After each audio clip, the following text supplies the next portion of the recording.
Benito Mussolini's rule from 1922 to 1943 was built on bloodshed. His obsession with power led him to commit some of the worst atrocities in modern history.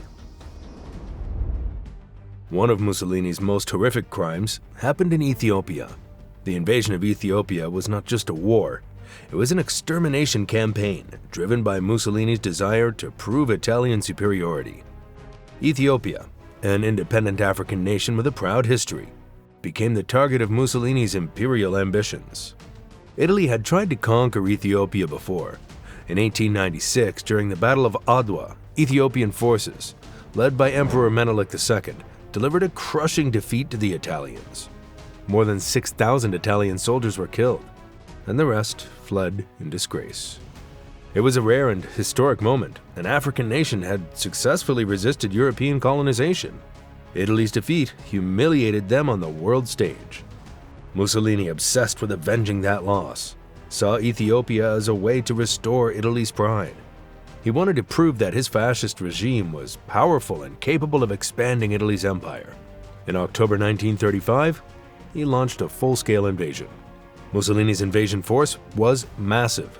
500,000 Italian troops, modern tanks, machine guns, and airplanes. In contrast, Ethiopia's army had outdated rifles, swords, and almost no air force. Still, the Ethiopian people resisted fiercely. Emperor Haile Selassie called upon his people to fight, and thousands of civilians joined the war effort. Italy, however, had no intention of fighting fair.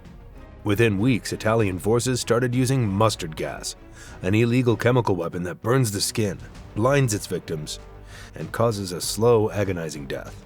Airplanes dropped thousands of gas bombs over Ethiopian villages, forests, and rivers. Even water supplies were contaminated, ensuring long-term suffering. Italian pilots targeted civilians, knowing they had no way to fight back. Entire villages were wiped out in minutes. Survivors of gas attacks described horrific burns, vomiting blood, and watching their own children suffocate. The Red Cross tried to help, but Mussolini's troops bombed hospitals and ambulances, showing no regard for human life. Over 100,000 Ethiopians died in these attacks. The Italians didn't stop at chemical warfare. They carried out brutal massacres across the country. The most infamous of these atrocities took place at Debre Libanos, Ethiopia's most important monastery. In May 1937, following a failed assassination attempt on Italian Viceroy Rodolfo Graziani, Mussolini demanded swift and merciless retribution. With no real evidence, the Italians falsely accused the monastery's monks and priests of aiding the resistance. Over the next few days, more than 1,500 monks, priests, and worshippers were lined up and executed by machine gun fire. Grenades were thrown into church halls, setting sacred buildings ablaze. Italian soldiers burned religious manuscripts, looted treasures, and hunted down survivors, executing them in cold blood. What had once been a place of peace and worship became the site of one of the worst religious massacres of the 20th century. The horror didn't stop there. A few months earlier, on February 19, 1937, Graziani had been wounded in another assassination attempt while giving a speech in Addis Ababa. Mussolini's response was immediate and devastating. Over the next 3 days, Italian soldiers and fascist militias slaughtered at least 30,000 people in Ethiopia's capital. Armed with rifles, machetes, and torches, Italian troops stormed homes, dragging men, women, and children into the streets. Entire neighborhoods were just set on fire. People were burned alive, and countless women were raped. Families were gunned down without mercy, and the violence was so extreme that even some Italian officers were horrified by what they saw. But Mussolini had made his intentions clear. Ethiopia was to be punished through terror and destruction.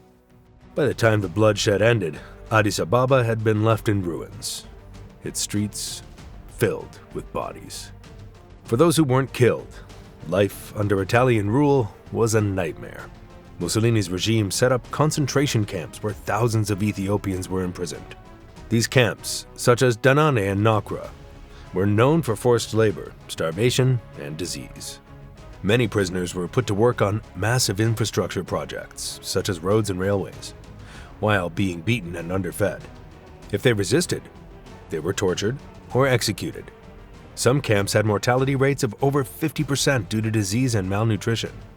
Ethiopia desperately called for help. In June 1936, Emperor Haile Selassie traveled to Geneva to speak before the League of Nations. His speech was one of the most powerful moments in history. He described Italy's war crimes, the mustard gas attacks, and the suffering of his people. He begged the world to stop Mussolini. The League of Nations condemned Italy, but they did nothing to stop the invasion. Many Western nations, including Britain and France, were too afraid to challenge Mussolini. They were more focused on stopping Hitler's rise in Germany. Despite Mussolini's brutal occupation, Ethiopia never fully surrendered. Throughout the years of Italian rule, Ethiopian resistance fighters, known as the Arbegnok or Patriots, waged a relentless guerrilla war against the invaders. Armed with whatever weapons they could find, they ambushed Italian convoys, sabotaged supply lines, and assassinated Italian officials. Even as Mussolini's troops carried out massacres and chemical attacks, the Ethiopian people refused to be broken. By 1941, the tide of war had turned. With World War II raging, Britain saw an opportunity to strike back at Italy's African empire. In January 1941, British and Commonwealth forces, along with Ethiopian patriots, launched a major offensive. The Italians, already weakened by years of resistance, were quickly overwhelmed. In just a few months, British-led forces recaptured key cities, and on May 5, 1941, Emperor Haile Selassie triumphantly re-entered Addis Ababa, reclaiming his throne after 5 years in exile. Before Ethiopia, Mussolini had already turned Libya into a slaughterhouse. Libya had been under Italian rule since 1911, when Italy invaded the country during the Italo-Turkish War. However, the Libyan people never accepted Italian rule. Fierce resistance movements, led by local tribes and freedom fighters, kept fighting against the occupation. By the time Mussolini came to power in 1922, much of Libya was still outside of Italian control. Determined to crush the resistance, Mussolini launched one of the most brutal colonial campaigns in modern history. His goal was simple: break the Libyan people through mass executions, forced deportations, and concentration camps. The result was a decade of terror that left tens of thousands of Libyans dead. The most determined opposition came from Omar Mukhtar, the leader of the Libyan resistance. For years, he led his fighters in relentless guerrilla warfare against the Italians, striking from the deserts and the mountains. His forces were smaller, poorly armed, and lacked resources, but they knew the land well. They attacked Italian convoys, sabotaged supply lines, and disappeared into the wilderness before the Italians could respond. It was a war of endurance, and despite Italy's advanced weaponry, Mukhtar and his men continued to fight. Mussolini's regime viewed this resistance as a stain on Italy's growing fascist empire. To eliminate the rebels, Italy sent Rodolfo Graziani, who was infamous for his harsh military tactics. Upon arrival, Graziani unleashed a wave of terror across Libya, using every possible method to crush the rebellion. The Italian military destroyed entire villages, killing anyone suspected of helping the resistance. Civilians, including women and children, were executed without trial. Italian forces burned homes, poisoned wells, and slaughtered livestock, ensuring that even those who escaped death would starve. Between 1929 and 1932, the Italian regime escalated its brutality by creating a vast network of concentration camps. More than 100,000 Libyans were forcibly removed from their homes and marched into these prison camps deep in the desert. The journey alone was deadly, and thousands perished from exhaustion and starvation along the way. Those who survived the march found themselves trapped in fenced-off camps with almost no food, medical care, or shelter. People wasted away from disease and hunger, their bodies reduced to skin and bone. Italian guards frequently tortured and executed prisoners, turning the camps into a living nightmare. By the time these camps were shut down in 1934, tens of thousands had died. One of the most infamous massacres occurred in Al-Abyar, where thousands of Libyan men, women, and children were rounded up and executed. Italian soldiers carried out mass shootings, leaving bodies piled on top of each other in the scorching desert. In some cases, entire families were killed together, their homes burned to the ground, so that nothing remained. The most shocking act of Mussolini's war in Libya came in 1931 with the execution of Omar Mukhtar.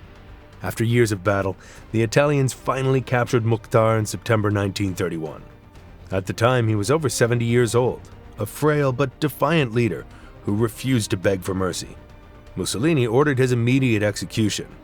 Without a fair trial, Mukhtar was sentenced to death and hanged in the town of Soluk. Thousands of Libyans were forced to watch as the Italians wanted to send a clear message. Resistance meant death. But Mukhtar's execution didn't break the Libyan spirit. Instead, it made him a national hero, a symbol of defiance against colonial oppression. Even after Mukhtar's death, the violence didn't stop. The Italian military continued its campaign, hunting down rebels and wiping out villages suspected of sheltering resistance fighters. The destruction was immense. By the end of Mussolini's rule in Libya, more than 80,000 Libyans had lost their lives. Many died in concentration camps. Many others were executed, and thousands more perished from starvation and disease caused by the war. For decades, Italy tried to hide these crimes, refusing to acknowledge the horrors committed in Libya. Unlike Nazi Germany, which faced war crimes trials after World War II, many Italian officers responsible for mass killings in Libya were never punished. Rodolfo Graziani lived freely for years and was even given a state funeral in Italy. It was not until 2008, more than 75 years after the massacres, that Italy officially apologized to Libya. However, no apology could undo the devastation that Mussolini's rule had left behind. Mussolini claimed he wanted to bring civilization to Libya, but in reality, he brought only destruction. His war was not about progress or development. It was about domination and terror. During World War II, Mussolini dreamed of expanding Italy's empire across Europe. He wanted to prove that Italy was a powerful force, capable of dominating its neighbors. But his military campaigns in the Balkans, especially in Yugoslavia and Greece, became some of the most brutal and disastrous parts of his rule. Instead of traditional warfare, the Italians carried out mass executions, burned villages, tortured civilians, and imprisoned thousands in concentration camps. On April 6, 1941, Italy, alongside Nazi Germany, invaded Yugoslavia. The attack was swift and devastating. Within 10 days, Yugoslavia had surrendered, and the country was divided among the Axis powers. Italy took control of large areas, including the Dalmatian coast, Montenegro, and parts of Slovenia and Croatia. However, Mussolini's forces quickly found themselves facing fierce resistance from local partisan fighters, especially the Serbs, Jews, and Communists, who refused to submit to Italian rule. In response, the Italian military unleashed a campaign of terror. Villages suspected of helping the resistance were burned to the ground, and their inhabitants were massacred. Thousands of civilians were arrested and sent to concentration camps, where they were tortured, starved, or worked to death.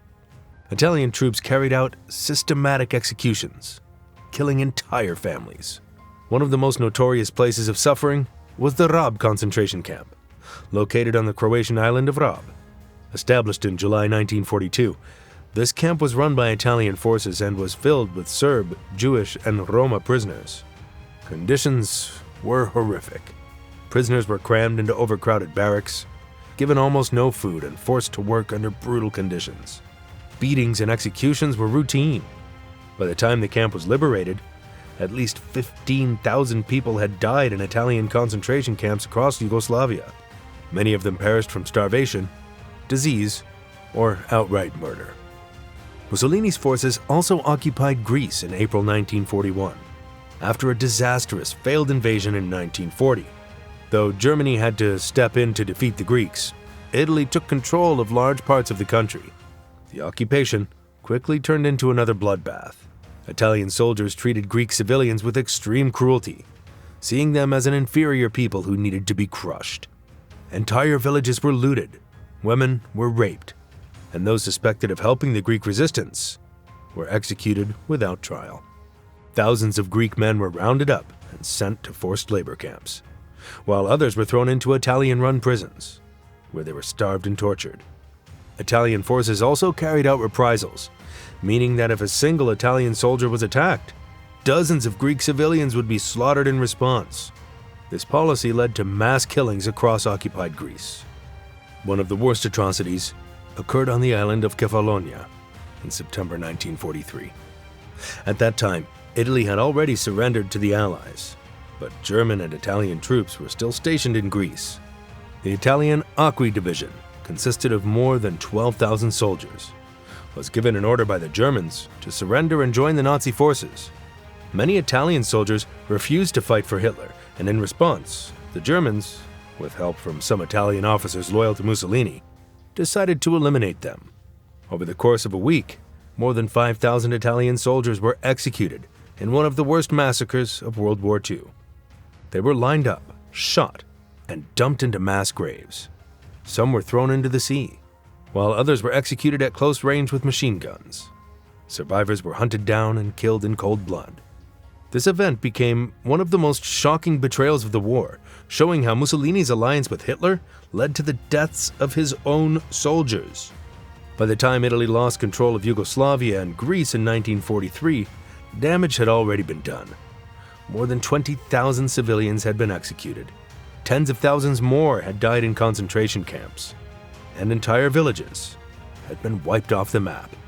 Italian forces had not just occupied these lands, they had terrorized, looted, and destroyed them. Unlike Nazi Germany, Italy's war crimes in the Balkans were often forgotten or ignored after the war. Many Italian officers responsible for these crimes were never punished. Some even returned to Italy as heroes, escaping justice entirely. It was only decades later that historians began to uncover the full extent of Mussolini's brutality in the Balkans. By 1943, Mussolini's downfall had become inevitable. His disastrous leadership had left Italy in ruins, and even his own government turned against him. After the Allies invaded Sicily in July, King Victor Emmanuel III had him arrested, stripping him of power. But his story didn't end there. Just 2 months later, Nazi forces rescued him from prison in a daring raid ordered by Hitler. Mussolini was then placed as the leader of a puppet state in northern Italy. But by this point, he was nothing more than a broken man, clinging to a collapsing dream. By April 1945, as Allied forces advanced and Germany faced total defeat, Mussolini tried to flee. Disguised as a German soldier, he and his mistress, Clara Petacci, attempted to escape to Switzerland, hoping to find safety. But on April 27th, Italian partisans stopped their convoy near Lake Como and immediately recognized him. The next day, on April 28, 1945, Mussolini and Petacci were taken to a small village and executed by firing squad. Their bodies were then transported to Piazzale Loreto in Milan, the same place where fascists had once executed resistance fighters. There they were hung upside down from a metal beam, their corpses exposed for the public to see. Angry crowds spat on them, threw rocks, and even beat their bodies, venting years of rage and suffering. It was a fitting, violent end for a dictator who had ruled with such cruelty. The full scale of Italy's war crimes was often overshadowed by Nazi atrocities, but historians have uncovered undeniable evidence, documents, survivor testimonies, and mass graves that prove just how cruel Mussolini's regime was.